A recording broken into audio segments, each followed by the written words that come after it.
Breaking news tonight, Spirit Airlines on the verge of collapse with late word the budget carrier could shut down in a matter of hours. So does that mean passengers will be stranded this weekend? The airline could halt operations as early as tomorrow morning without a government bailout materializing. Rising fuel prices squeezing the company. What happens if you've booked a Spirit flight this weekend or this summer? And it's not a whole lot better on the roads. Gas prices with their biggest one-day jump since the war against Iran began. How high will they go? Also breaking tonight, the U.S. pulling thousands of troops out of Germany after that country's leader blasted President Trump. What could be the beginning of a major strategic shift? Intense and dangerous winds slamming South Texas. Look at this. Flash floods leaving drivers stranded and roads underwater. And the threat tonight, far from over. We're tracking it all. Deadly bank heist. Police say an armed 18-year-old stormed a bank, killing 2 workers. How these photos he posted led police to the alleged killer. Did Jeffrey Epstein write a suicide note? You'll hear directly from a former cellmate who says he found it and the questions around why it hasn't been released. Our investigation after these devastating wildfires. Why did one FEMA official get his claims paid before so many others who lost much more?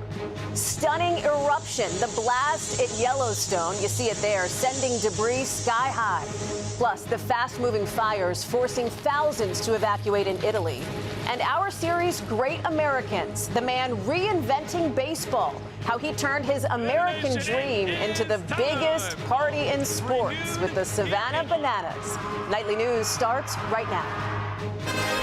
This is NBC Nightly News with Tom Yamas.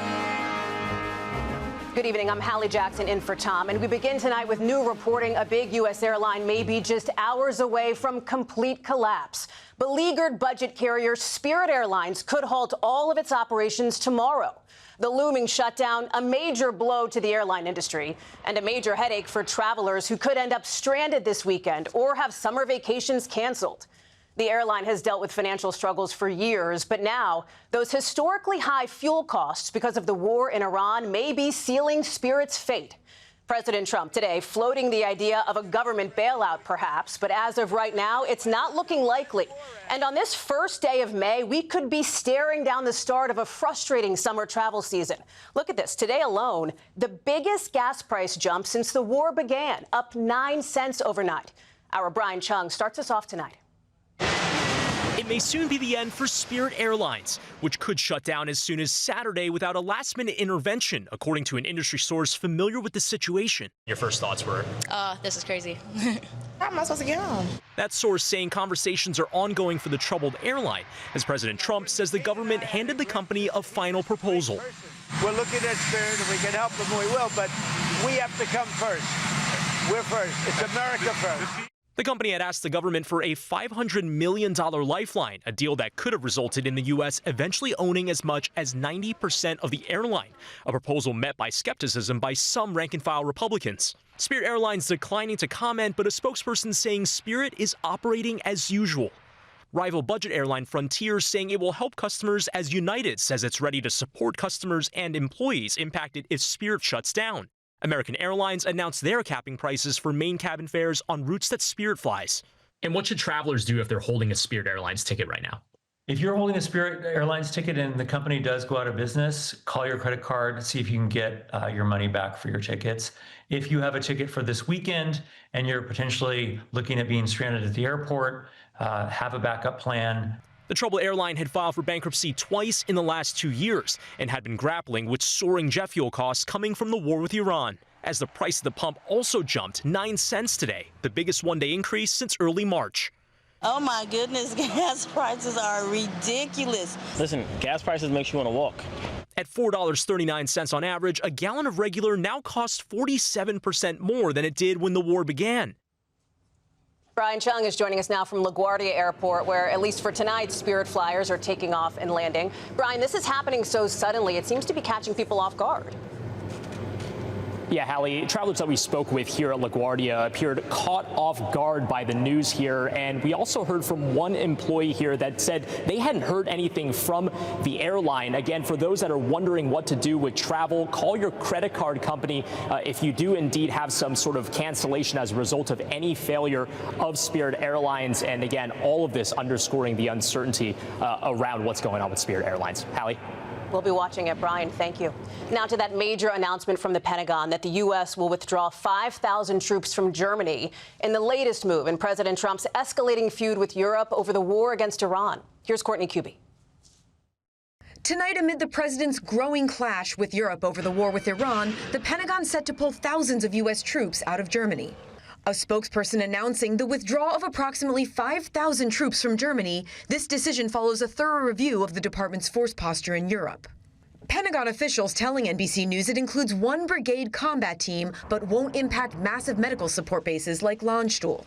There are approximately 38,000 U.S. troops in Germany, the most in Europe, and the reductions will bring U.S. forces down to 2022 levels before Russia's invasion of Ukraine. It comes after President Trump's public rift with German Chancellor Friedrich Merz. Earlier this week, the president saying the U.S. was, quote, studying and reviewing the possible reduction of troops in Germany, after Merz said the Iranian regime had humiliated the U.S. during negotiations and that America has no strategy. But after President Trump's threat to remove U.S. troops, Merz quickly backtracked, saying Iran must come to the negotiating table. It must no longer hold the entire region and ultimately the whole world hostage. All of it as President Trump has recently slammed NATO allies. We spend hundreds of billions of dollars a year on NATO, hundreds of protecting them. And we would have always been there for them. But now, based on their actions, I guess we don't have to be, do we?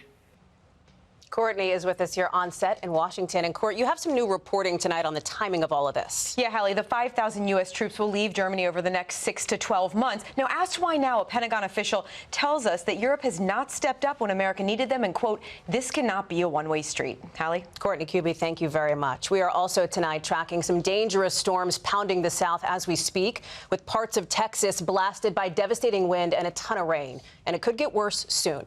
Angie Lastman has the latest. A flash flood warning today in San Antonio. The National Weather Service saying more than 30 roads were flooded in the area. Authorities reporting at least one person died in the floodwaters near downtown that in some places rose as high as 3 feet deep. A few hours to the east in Comfort, Texas, incredible winds and sideways rain. The severe weather tearing the siding right off this building. A tree uprooted from the ground and landing on this house. And in Houston, this car flipping over on the slick roads. The young man inside lucky to make it out. Drivers across the state facing dangerous conditions and a stark reminder, when necessary, to turn around if water is on the road. And the heavy rain threat ongoing tonight across the south, still dealing with flood alerts from Texas to Louisiana this evening. That heavy rain working across the southeast as we get into tomorrow, hoping to put a dent in that drought that is ongoing for the region. Hallie? Angie Lastman, thank you. New details tonight on an audacious bank robbery that left 2 employees dead and sent police on a high-speed chase. Here's Maggie Vespa. These are the social media posts and pictures that the FBI says cracked the case of a deadly Kentucky bank robbery turned statewide manhunt. According to this criminal complaint, it came down to investigators matching the robber's white sneakers and gray pants to the ones worn here by, they say, 18-year-old Braylon Weaver. Authorities writing around 2 p.m. Thursday, Weaver walked into this U.S. bank in Berea, south of Lexington, and immediately shot and killed a male victim, then a teller. The victims identified as 42-year-old Brian Switzer and 35-year-old Brianna Edwards. Prosecutors say Weaver then checked multiple drawers and drove off. We want people to be vigilant. It's going to start getting dark here soon. Keep your doors locked. 6 hours later, per the complaint, Weaver posted again, this time an image of an alien holding cash. The FBI ultimately spotting him driving roughly an hour south of the scene. After a chase with speeds reaching 130 miles per hour, authorities say Weaver crashed, ran, and was finally arrested around 3 a.m. No response from Weaver's attorneys tonight. He's due in federal court on Monday and faces the possibility of life in prison or the death penalty. Hallie? Maggie Vespa, thank you. To the latest now in the Jeffrey Epstein case and new reporting on a suicide note he may have left behind. Tonight, you'll hear from the cellmate who says he found it. Stephanie Gosk reports. New tonight, did accused sex trafficker Jeffrey Epstein write a suicide note before attempting to take his own life? The New York Times reporting that a note may exist and is being held under seal by a federal judge. Epstein allegedly writing, "It's time to say goodbye." According to this man, convicted murderer Nicholas Tartaglione, a former NYPD officer who shared a cell with Epstein in 2019. Tartaglione said something similar in a podcast last year. Jeffrey Epstein wrote a suicide note. He says he discovered the note after Epstein's apparent suicide attempt weeks before his actual death. It was in my book, yeah. When I got back into the cell, I opened my book to read, and there it was. Tartaglione adding, it said something like FBI, looked into me for months and found nothing. NBC News has not seen the note, and The Times says it has not either. In a statement, the DOJ says it is hard to comment on a note it has not seen, adding the department underwent an exhaustive effort to collect all records. Epstein's death, which the medical examiner's office declared a suicide, has been the subject of intense scrutiny, with many speculating, without proof, that Epstein was murdered. A suicide note could potentially dispel the conspiracies. The New York Times is asking the federal court to unseal the alleged suicide note, which is caught up in Tartaglione's legal proceeding. The Times arguing he talked about the note in that podcast, and public interest in Epstein is immense. Hallie? Stephanie Gosk, thank you. When we return in 60 seconds, our investigation into what happened after a devastating wildfire when a FEMA official got his money from the agency before a lot of other folks. Back now with an investigation brought to us by our NBC affiliate KOB4 in Albuquerque, and the accusations over big payouts going to the very leaders meant to help fire victims, while those who lost everything are still waiting. Here's Ryan Laughlin. It was the biggest wildfire in New Mexico's history. A botched pile burn by the U.S. Forest Service became the Hermit's Peak Calf Canyon Fire of 2022, burning more than 340,000 acres and 900 structures. Everything gone, just debris. Andrew Vigil lost everything. His home burned, and today he says he's still waiting for money from the $5.5 billion promised by then-President Biden and Congress for FEMA to help people burned by the government. This FEMA program promised for us to be whole, but to me it seems they pushed us down in a hole. FEMA stood up a local claims office, in part to help with total loss claims like Vigil's. But when money for less damaging smoke and ash claims started getting paid out, some with insider knowledge began speaking out. Why choose to be a whistleblower? There's mismanagement with the claims office. This source with knowledge of the inner workings of the office agreed to speak with us only if we hid their identity. We replaced the person's voice with someone else repeating what was said. It's just gotten worse in regards to how they're distributing that money. The director of the FEMA office at the time, Jay Mitchell, a one-time Air Force colonel and the former head of the New Mexico Homeland Security and Emergency Management Department. A New Mexico native, Mitchell has a house in the mountain oasis of Angel Fire, about a dozen miles from the burn scar. Internal documents we reviewed showed he and his wife put in personal claims, ultimately for over $500,000 for smoke and ash cleanup and business interruptions for his wife's real estate business. The documents show Mitchell's claims, stuck for months, suddenly moved quickly through the system to be paid, while other fire victims say they're still waiting for relief. And months later, New Mexico's U.S. senators sent him a letter raising concerns over so many New Mexicans still awaiting compensation. You felt it was wrong. Yes, it is wrong, and it's hurting people within the burn scar. We tried repeatedly to get answers from Mitchell. When the claims office quit responding by phone and email, we went in person. Director Mitchell, I just want to make sure we're getting the information right. Your communication people have stopped communicating with us.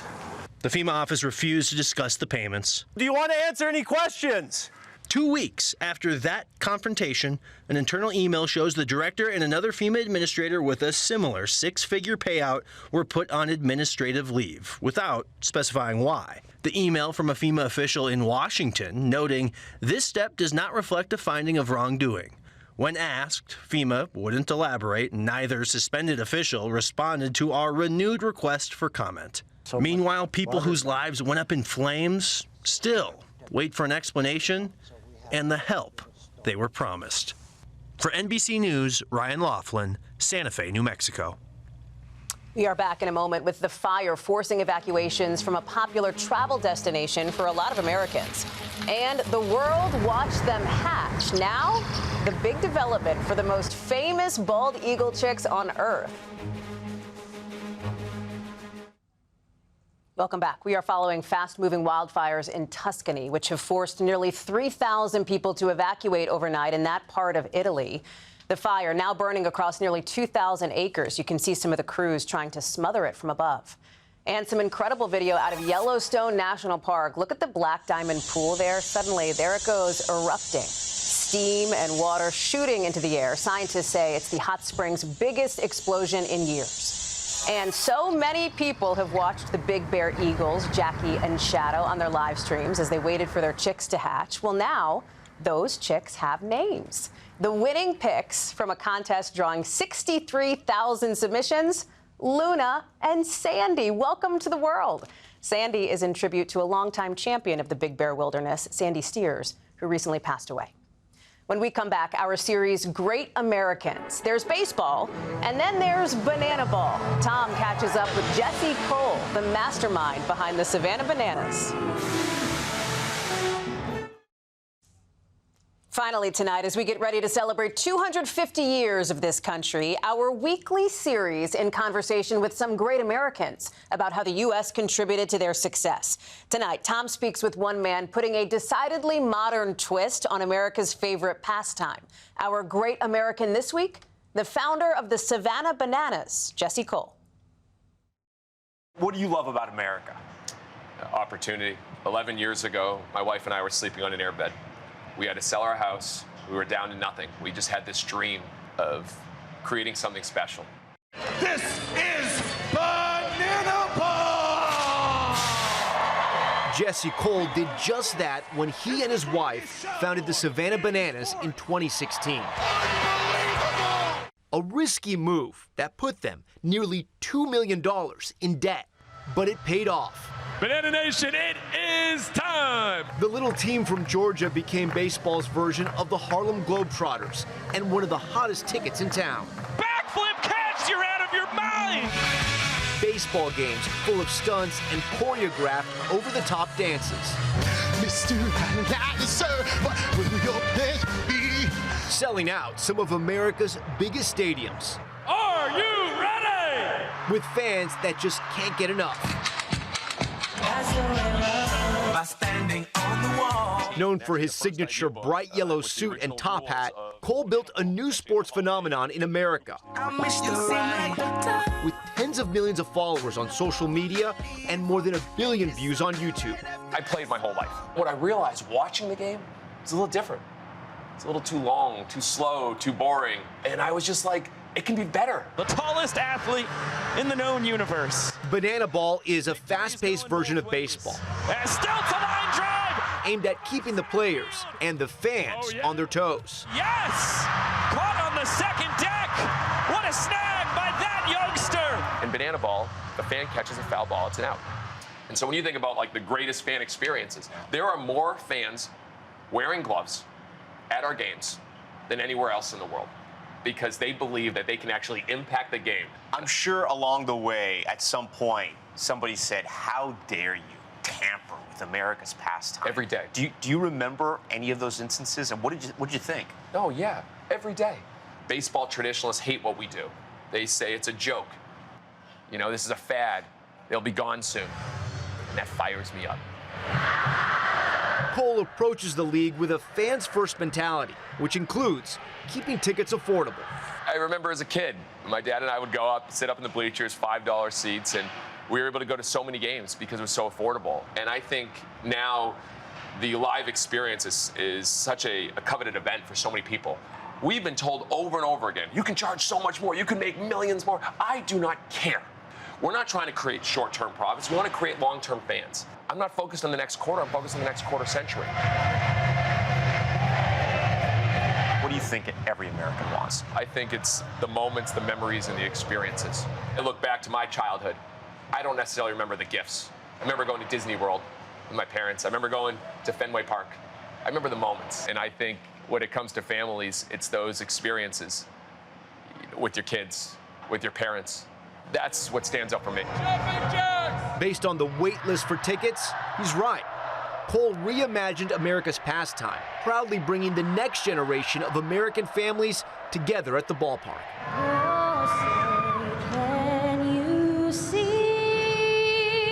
I think what's great about America, it doesn't matter where you started, where you came from, what your background is. I think the impossible is actually possible in America when you go for it and you dream big.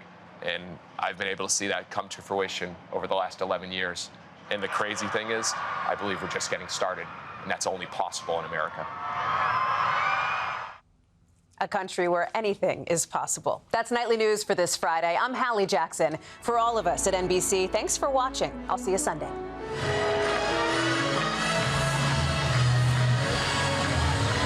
We thank you for watching, and remember, stay updated on breaking news and top stories on the NBC News app or watch live on our YouTube channel.